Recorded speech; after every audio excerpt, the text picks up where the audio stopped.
And welcome to devlog number 24. I hope you're all ready for the new year and that your 2024 is looking promising. So last devlog I told you guys about my intention to return to working on my long abandoned raccoon game, and I did for a time, but I'll be honest with you, life has been throwing curveballs at me. So, a little peek behind the iron curtain I use to hide my actual life. Sometimes I travel for work, but basically since October, that sometimes has been all the times. Honestly, since the start of October, I've only been home a maximum of 2 weeks. I'm a little lucky now where I got the month where I'm not traveling, so I'm looking forward to that. But my original system for game development while on the road is I grabbed my desktop, a monitor, mouse and keyboards, and I just yeet all that in my car and I take it with me and I set it up wherever I'm staying for the night. Which was annoying, but tolerable back when I was sometimes on the road. And I even kept it up until mid-December, but honestly, I reached a breaking point. So while I was continuing my Sisyphean system of bringing my desktop with me on the road, I did make progress on recreating the raccoon game in Unreal, but the metaphorical camel could only carry so much straw. I know. A poor workman blames his tools, but in all respect, when life gives you lemons, you gotta make lemonade. So I busted out my laptop with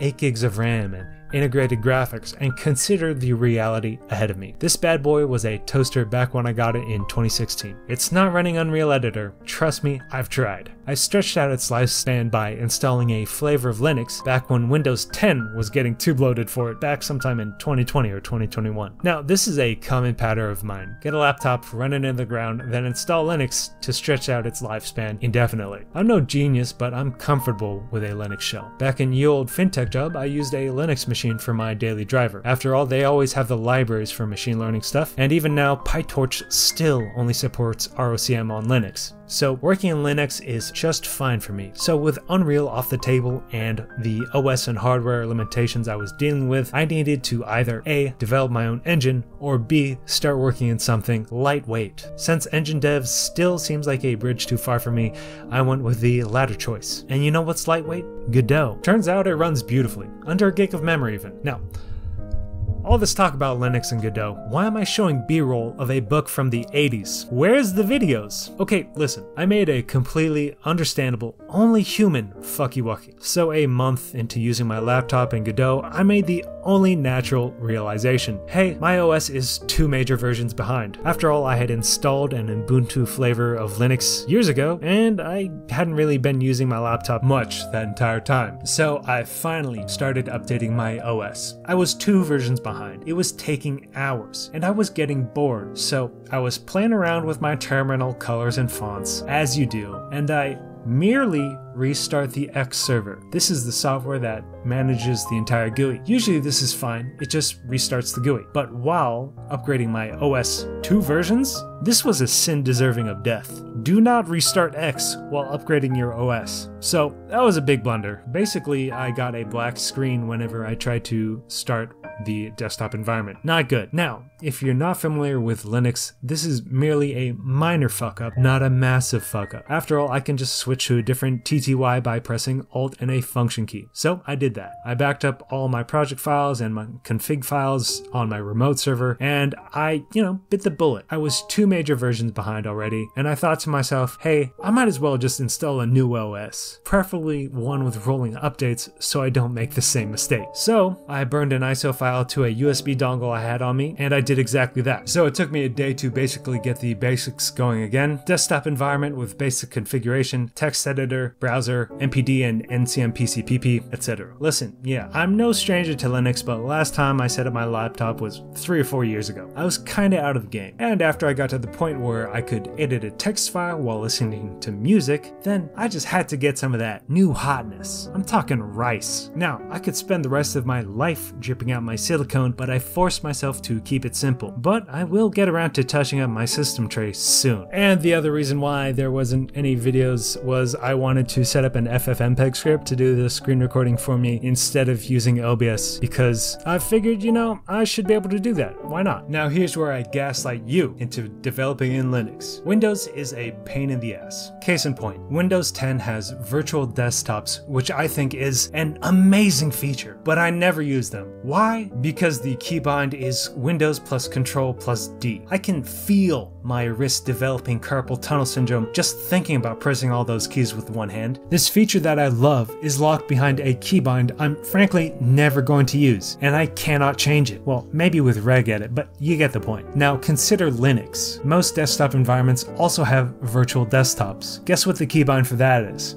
Whatever you want it to be. Now, you may be thinking, how does this relate to game dev? Well, first of all, virtual desktops are great for having open documentation, a text editor, and game editor when you have a mere 1366 by 768 pixels to work with, like myself. But the general idea is that Linux gives you the reins and lets you run wild. And honestly, I've been using Linux off and on since 2015, and you know, back then I would have said only use it if you know what you're doing. But now I think if you approach it ready to learn, you can be comfortable and have a great operating system within a week. All of the Linux tools are great. dmenu is based, tmux is based, Ranger is based, pipes are based. I love being able to automate things so easily. As I said earlier, I'm not even using OBS. I can just start recording my screen by pressing Shift and Print, and I can even name it whatever I want by just typing in a name of whatever I want, which if you've ever used OBS, you know that's too many menu clicks to ever actually do. And Steam Proton is great, so you don't even have to mess around with Wine to play games nowadays. Furthermore, if you do write a lot, code or just text, really consider switching to Vim or Emacs. I've been using both for years now, and what's great about them is they are fully scriptable and integrate well with the Linux shell. Now, these may seem way too bare bones or archaic for those of you used to an IDE like Visual Studios, but LazyVim, NVChat, and Doom Emacs are all incredibly easy to install, usually just clone a Git repo, and use for those who want something closer to the full-fledged IDE experience at much faster speeds and full customizability. And then once you have everything set up the way you want, you can just upload it to a Git repo. Then you can just clone that repo into whatever machine you're going to be working on for the exact same text editing experience. And additionally, you can look at other people's configs and take the good bits and incorporate them into your own. And furthermore, Vim keybinds are good for you. Modal text editing will heal your soul. And half of the Ncurses applications use Vim keybinds anyways,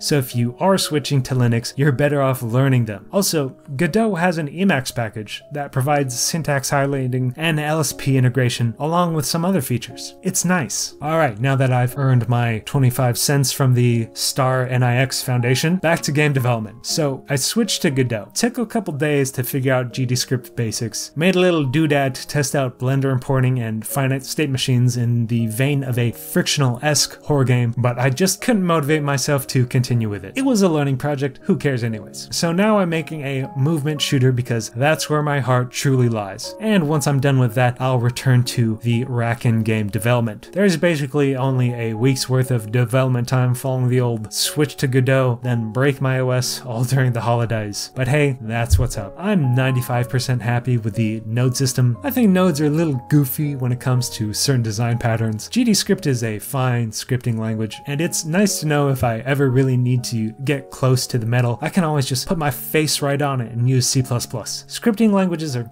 they're fine. It's, you know, whatever. But I gotta admit, the iteration time is addicting. So overall, no complaints. C'est la vie. Godot's good enough, and I mean that as praise, honestly. Good enough isn't bad, it's good. And I even got some nice little scripts to launch the LSP server headlessly, so I can write scripts without having the editor window open, which I enjoy. And what's the keybind for that? Windows key plus G. Then I can choose which project to run the GDScript LSP server for, which I think is just slick and honestly sparks joy in my life. And of course, I recreated it in Windows, but I have to run a batch file like a plebe. I can't just press 2 keys and start cooking, unfortunately. And that's it for this episode. Yeah, I wasn't expecting changing my development editor either, but here I am. Anyways, I'll still continue making math and indie videos featuring Unreal and sometimes even Unity still, since most of the time I either go for engine agnostic stuff or stuff that's applicable to all engines. As always, thank you for watching. I appreciate your time, and I hope you have a good day. If you liked the video, please give it a like, and if you want to follow along with my largely defunct math series, my sporadic indie to indie series, or my devlogs, or even whatever I end up making next, please subscribe. I'm also on the site formerly known as Twitter, and there's a Discord server for the channel where you can chill, talk about math, game dev, and look at pictures of things I baked. And speaking of baking, let's get to it.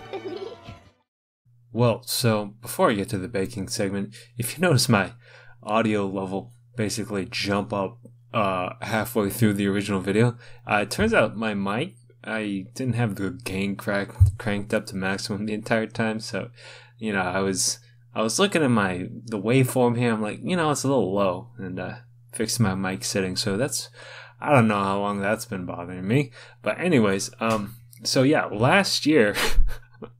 Can't believe I get to say that. Anyways, last year's, as a last baking segment last year, I basically said I was making palmiers, and that was the first time, and this is the second batch. And I don't get fancy with these ones. I stick to the just, you know, the basic classic recipe, which is just sugar. Really, that's it. It's just sugar, just flour, a little bit of salt, a lot of butter, a lot of sugar, and that, honestly, that's what makes palmiers so good. And so this is just starting off with a close up, excuse me. And it's these came out great, and since I did not hit them with any type of syrup afterwards, they stayed beautifully crisp. And let's look. And yeah, I made essentially 2 batches, and as you can see, this is a batch of blondes. I mean, the first one was brunettes, and you can tell, you know.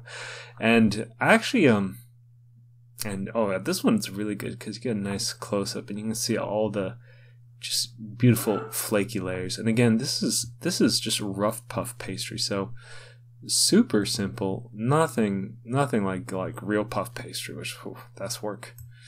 But let's skip ahead because I think I have a nice side-by-side comparison between them.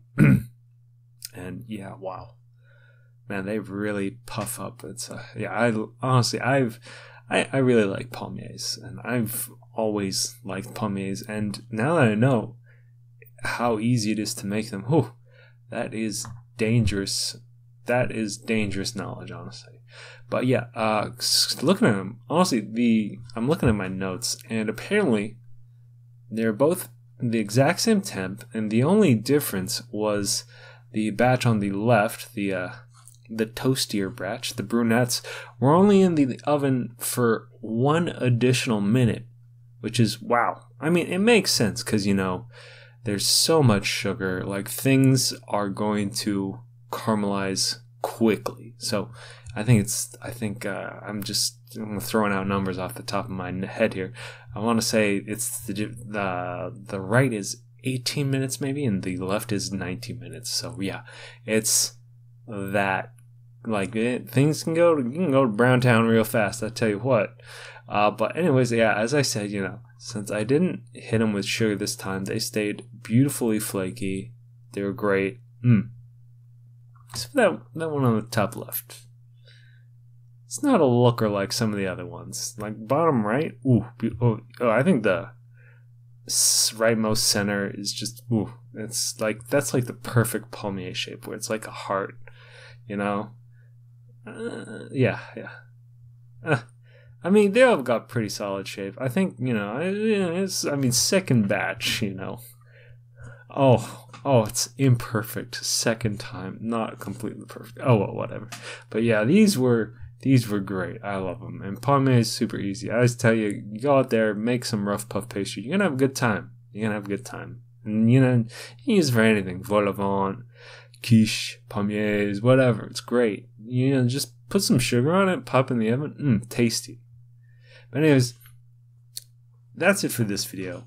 I'm gonna look up the classic sign-up so no one makes fun of me. The yeast in the air is free, so go out there and bake. It's delicious, nutritious, it's good for you, and, you know, baked goods, they make a great gift, and they're an amazing way to show people that you appreciate them. And I appreciate all of you. So, thank you for watching.